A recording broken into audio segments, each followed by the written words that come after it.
My name is Victoria Hayes, and for 28 years, I lived in the shadow of my younger sister, Emma. Growing up in suburban Denver, Colorado, Emma was everything our parents wanted in a daughter. She was the cheerleader, the homecoming queen, the one who dated the quarterback and got accepted to Stanford on a full scholarship. Meanwhile, I was the awkward older sister who preferred books to parties and chose to enlist in the Air Force right after high school. Our parents never hid their disappointment in my choice. While Emma was studying business and networking with future CEOs, I was learning discipline, honor, and what it really meant to serve something bigger than myself. Every family gathering became a painful reminder of how differently we were viewed. Emma would regale everyone with stories of her internships at prestigious companies, while I shared nothing about my work, partly because most of it was classified, and partly because no one seemed interested anyway. The turning point came during Emma's graduation party in 2019. I had just returned from a deployment overseas, exhausted but proud of the work we'd accomplished. As I walked into our family home, still in uniform, I overheard Emma talking to her friends on the back patio. Her words cut deeper than any enemy fire I'd ever faced. "Oh, that's just my older sister Victoria," she said with a dismissive laugh. She couldn't handle college, so she joined the military. It's really just a backup plan for people who can't make it in the real world. I mean, what kind of career is that for a woman? She'll probably be stuck doing paperwork forever. Her friends laughed along, and I felt something break inside me. Not because I believed her words, but because I realized how little my own family understood about who I had become. I had spent the last decade serving my country, leading teams, making life or death decisions, and earning respect from people who mattered. Yet here I was, still the family disappointment. That night, I made a decision that would change everything. I wasn't going to let Emma's narrow view of success define my worth anymore.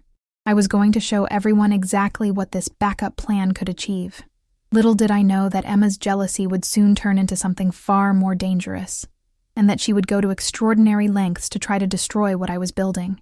As I lay in my childhood bedroom that night, staring at the ceiling covered with old achievement certificates from high school, the only recognition my parents had ever displayed of my accomplishments, I promised myself that things were going to change.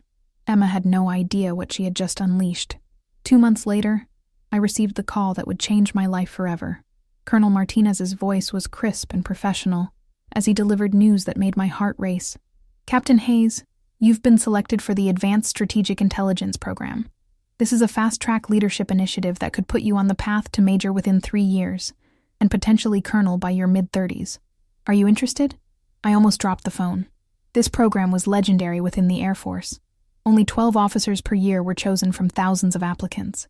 It meant working directly with Pentagon officials, leading complex operations, and essentially being groomed for the highest levels of military leadership. It was exactly the kind of opportunity that could silence every doubt my family had ever expressed. "Yes, sir. Absolutely, sir," I managed to respond, trying to keep the excitement out of my voice. "Excellent. Report to Andrews Air Force Base next Monday. And Hayes, this program will test every limit you have.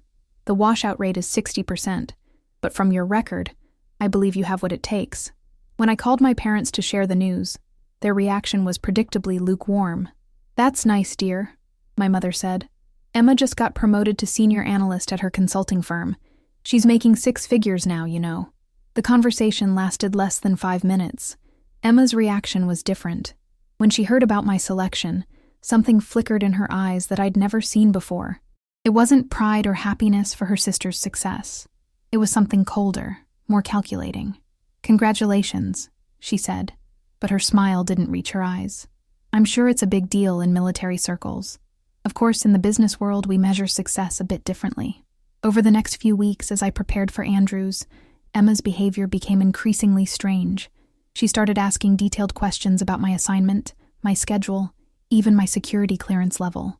When I reminded her that most of what I did was classified, she laughed it off, claiming she was just trying to understand my world better.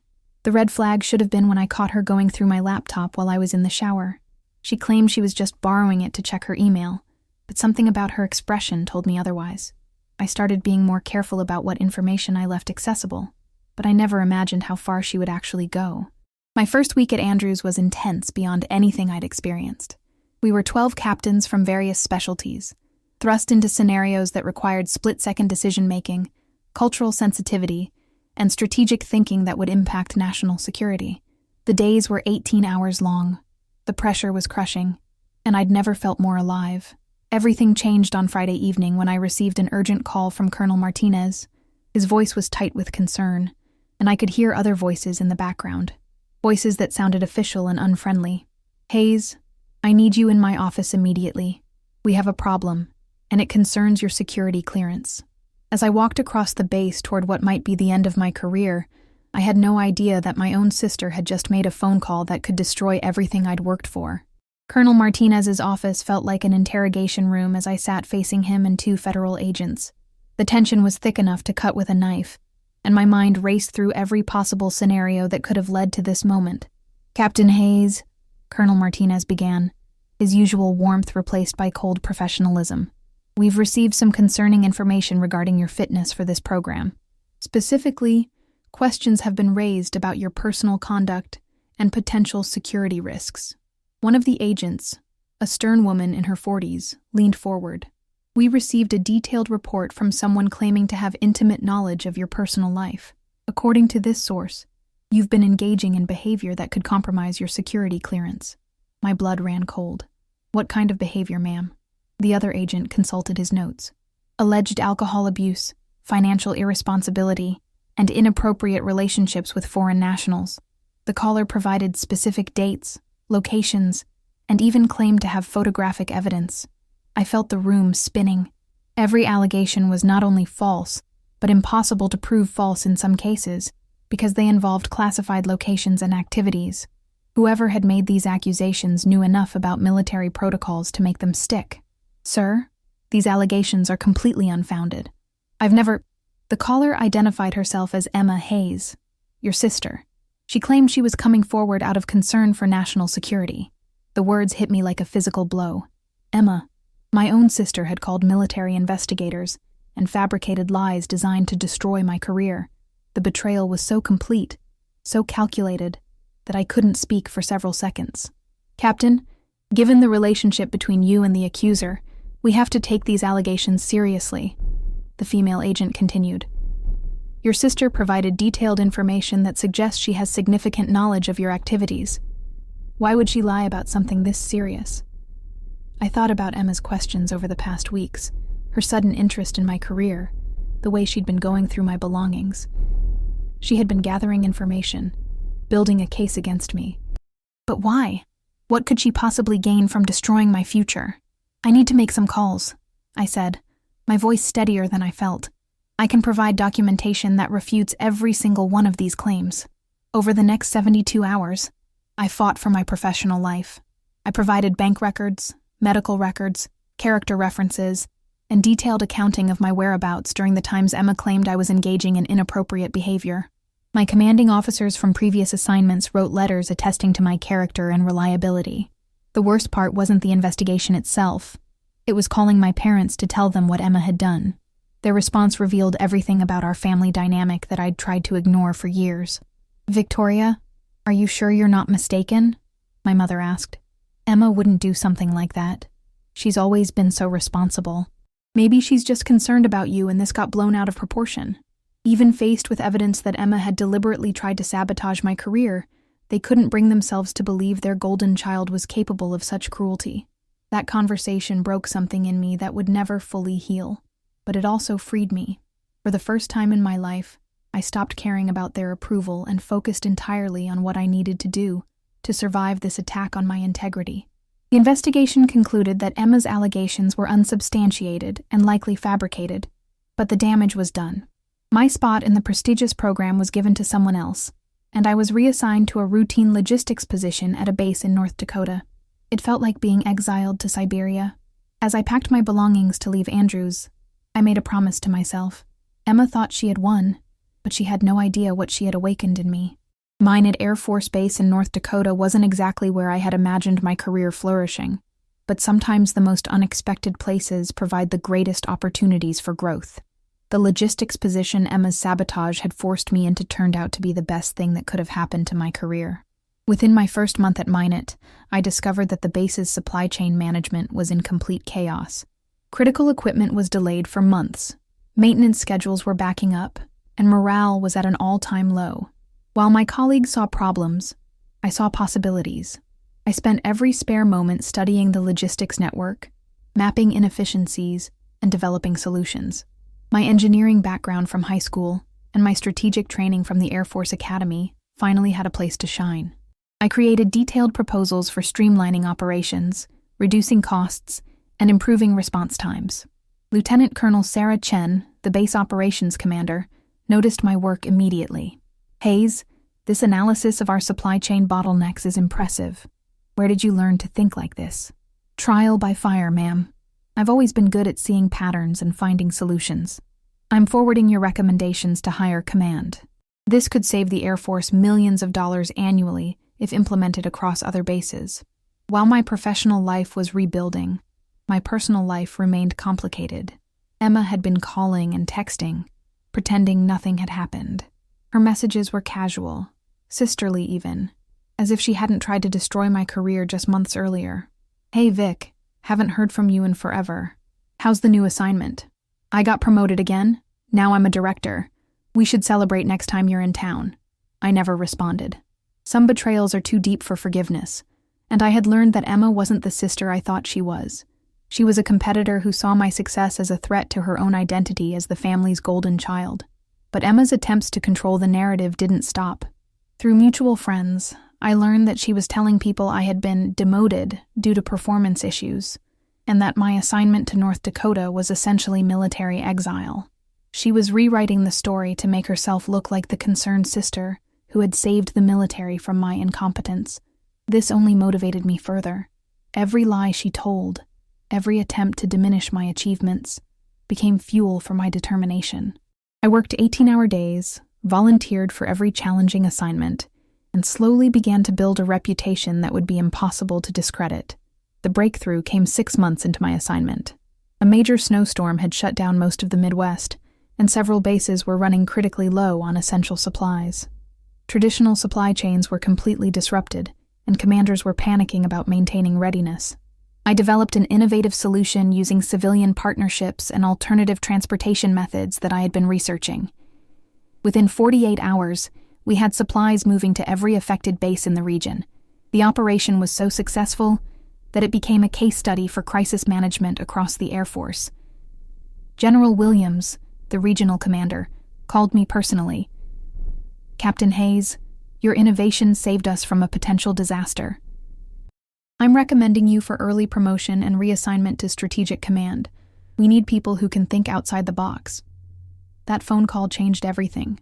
Strategic command was even more prestigious than the program Emma had cost me, and it came with opportunities she could never have imagined. As I hung up the phone, I realized that her betrayal had actually pushed me toward something greater than I would have achieved otherwise. For the first time since Emma's sabotage, I smiled genuinely. She had tried to bury me, but she hadn't realized that some people grow stronger in the darkness. My promotion to major came through just 18 months after Emma's sabotage, a full year ahead of schedule. Strategic command was everything I had dreamed of and more. I was working on operations that directly impacted national security, leading teams of brilliant analysts and earning respect from some of the most decorated officers in the military.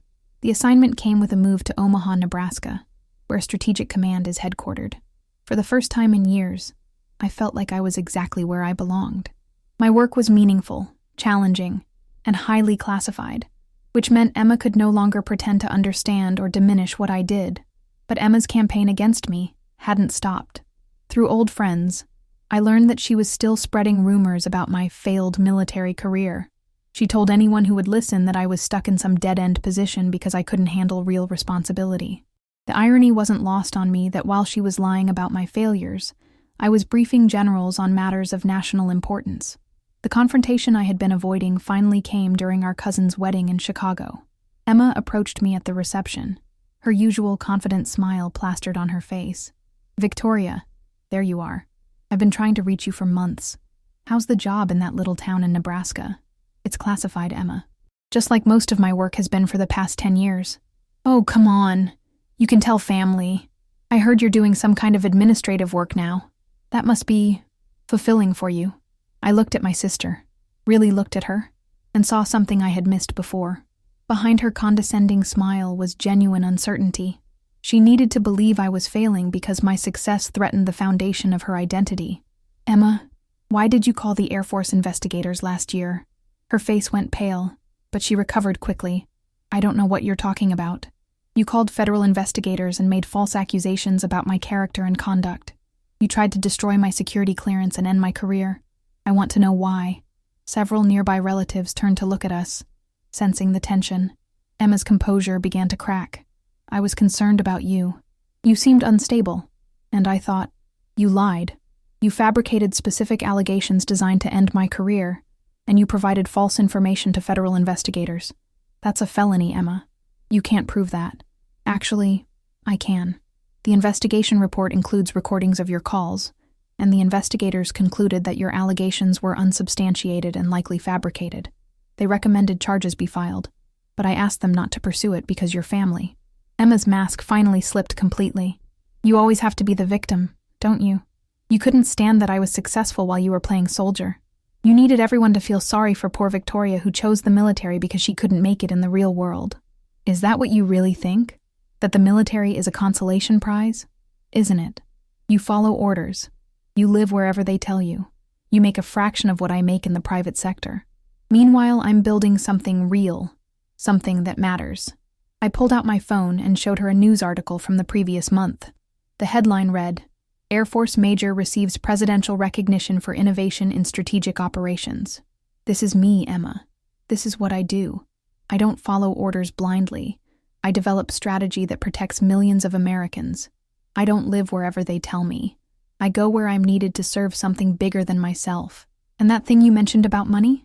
I showed her another article about the consulting firm where she worked. "Your company lost 3 major contracts this quarter and laid off 15% of its workforce last month. How's that private sector success working out?" Emma's face crumpled. For the first time in our lives, she was confronted with the reality that her little sister had not only survived her sabotage, but had thrived beyond anything she could have imagined. "I didn't mean for it to go that far," she whispered. "I just wanted Mom and Dad to see that I was the one who made the right choices. Our parents' approval was never worth destroying someone's life for, Emma. And you didn't just try to end my career. You tried to destroy my integrity, my reputation, everything I had worked for." As I walked away from her that night, I felt something I hadn't experienced in years, complete freedom from the need for my family's validation. Emma's betrayal had been devastating, but it had also liberated me from caring about their opinion of my choices.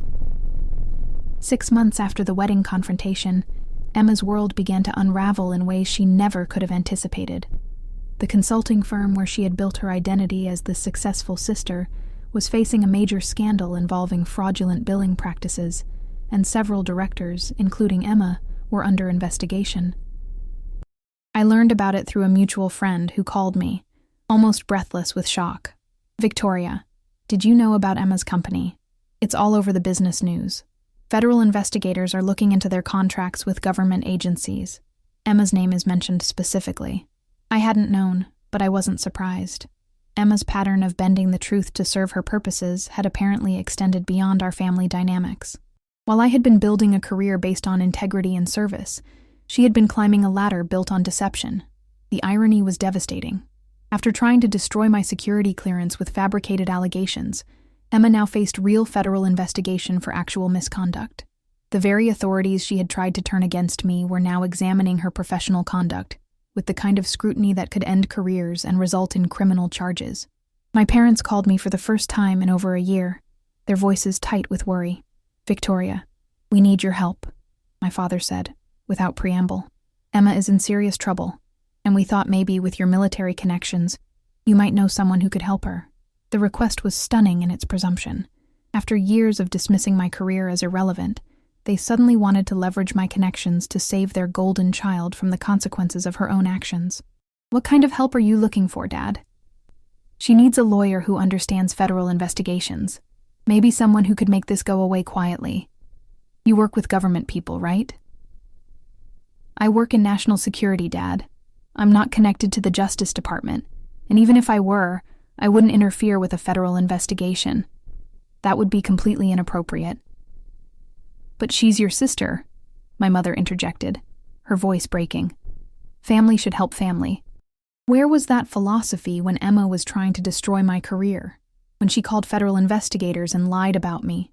Did you tell her that family should help family? The silence on the other end of the line was deafening. Meanwhile, my own career continued its upward trajectory.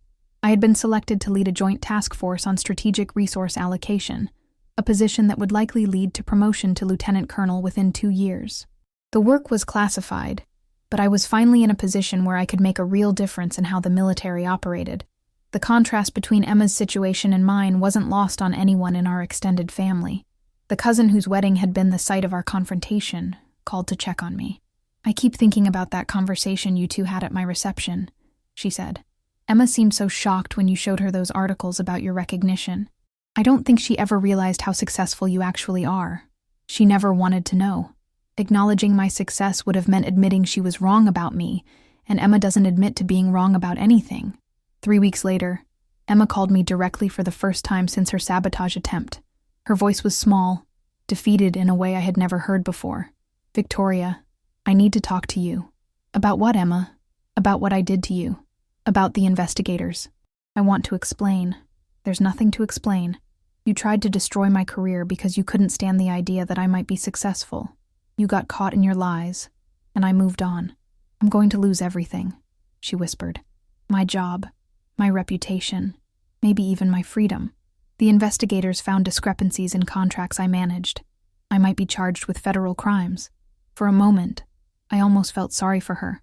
Then I remembered sitting in Colonel Martinez's office, feeling my world collapse because of her calculated lies, and the sympathy evaporated. "Emma, I survived what you tried to do to me because I had truth on my side. If you're facing consequences now, maybe you should have thought about that before you decided that deception was an acceptable way to get what you wanted. Please, Victoria, I know I don't deserve your help, but I'm scared. I was scared too when federal investigators were questioning my integrity based on your lies. The difference is, I was innocent." As I hung up the phone, I realized that this wasn't about revenge or justice. It was about natural consequences. Emma had built her life on a foundation of deception and competition, while I had built mine on service and integrity. Our current situations were simply the inevitable results of those choices. 2 years later, I was standing in the Pentagon briefing room, wearing the silver oak leaves of a lieutenant colonel, preparing to present strategic recommendations to the Joint Chiefs of Staff. At 32, I was the youngest officer ever selected for this level of responsibility in my division. The presentation I was about to give could influence military policy for the next decade. As I looked around the room at some of the most powerful people in the American military establishment, I thought about the path that had brought me here. Emma's sabotage, which had seemed like a career-ending disaster at the time, had actually been the catalyst that pushed me to achieve more than I ever thought possible. The briefing went flawlessly. General Patterson, the chairman of the Joint Chiefs, approached me afterward with a smile that conveyed both respect and approval. "Colonel Hayes, that analysis was exceptional. I understand you've been recommended for the National War College Fellowship. That would put you on track for full colonel by age 35 and potentially general officer rank before 40. Are you interested?" "Yes, sir. Absolutely. Outstanding. Your country needs officers who can think strategically while maintaining operational excellence. You've demonstrated both capabilities consistently." As I walked through the Pentagon corridors that afternoon, my phone buzzed with a text from my cousin in Chicago. "Victoria, I thought you should know. Emma just pleaded guilty to federal fraud charges. She's looking at 2 years in prison and full restitution. Also, Mom and Dad are finally talking about how wrong they were about your career. Better late than never, I guess." I felt no satisfaction in Emma's downfall, but I did feel a deep sense of vindication. Not because she was suffering, but because the truth had finally become impossible to deny. My parents' recent attempts to reconnect with me, filled with awkward acknowledgments of my achievements and apologetic references to their past dismissiveness, felt hollow, but necessary. That evening, I was having dinner with Colonel Sarah Chen, my former commander from Minot, who had become both a mentor and close friend. She had been promoted to brigadier general and was now working in strategic planning at the Pentagon as well. "You know, Victoria, when I first met you at Minot, you were clearly talented, but carrying some heavy emotional baggage. You seemed like you were trying to prove something to someone. I was. I spent most of my adult life trying to prove to my family that my choices were valid, that military service was a legitimate path to success and fulfillment. And now? Now I know that their approval was never necessary. The work we do speaks for itself. The men and women we lead, the missions we accomplish, the country we serve. That's all the validation I need. Sarah smiled. That's when you know you've truly succeeded, when external validation becomes irrelevant because internal fulfillment is complete. 3 months later, I received notification of my selection for the National War College, along with a personal note from the Secretary of Defense congratulating me on my exceptional trajectory and exemplary service to the nation. The same week, I was featured on the cover of Air Force magazine as one of the rising stars of military leadership. I sent a copy to my parents, not because I needed their recognition anymore, but because I wanted them to understand what they had almost missed by choosing favorites instead of supporting both their daughters. Their response was a lengthy letter filled with pride, regret, and genuine amazement at what I had accomplished. Emma wrote to me from federal prison, a short note that simply said, "I was wrong about everything. I'm sorry." I appreciated the apology, but it changed nothing about our relationship. Some betrayals create permanent distance, and that's okay. On my last day at Strategic Command before reporting to the War College, I cleaned out my office and found a photo from my Air Force Academy graduation. In it, I was 22 years old, full of hope and determination, but still desperately seeking approval from people who didn't understand my dreams. Looking at that young woman, I felt protective of her and proud of what she would accomplish. She couldn't have imagined that her greatest professional triumph would come not despite her family's lack of support, but because of her ability to succeed without it. As I walked out of the building for the last time, I realized that Emma had actually done me a favor. By trying to destroy my career, she had forced me to build something unshakable, a sense of purpose and self-worth that no one could ever take away again. My name is Victoria Hayes, Lieutenant Colonel in the United States Air Force, and I built my success on my own terms. You know, sharing my story with you wasn't easy. For years, I kept these experiences buried, thinking they were just family drama that didn't matter to anyone else. But then I realized something important. We all have people in our lives who try to dim our light, because our success threatens their sense of self-worth. Maybe you're listening to this right now and thinking about someone who tried to sabotage your dreams, or maybe you're the one struggling to find your own path despite others' doubts. Either way, I want you to know that your story matters too. Here's the thing that might surprise you. Almost nobody hits that subscribe button. I share these deeply personal moments, these lessons I learned through pain and perseverance, and less than 3% of listeners actually subscribe. It's completely free, takes literally 2 seconds, but most people just listen and move on. But you're not most people, are you? You stayed until the end of my story. You felt something when I talked about sitting in that investigation room, wondering if my career was over because of lies. You understood the moment I realized I didn't need my family's approval to succeed. That subscribe button, it's the only help I need from you. Not money, not shares, just that simple click that tells me my story reached someone who gets it. Someone who knows that real success isn't about beating others down. It's about building yourself up with integrity. So, if my journey from sabotage to success meant something to you, if you believe that truth and perseverance can overcome betrayal and doubt, then please hit that subscribe button, because your stories matter too, and maybe next time, I'll be sharing one of them. Thank you for listening, and remember, they tried to bury us, but they didn't know we were seeds.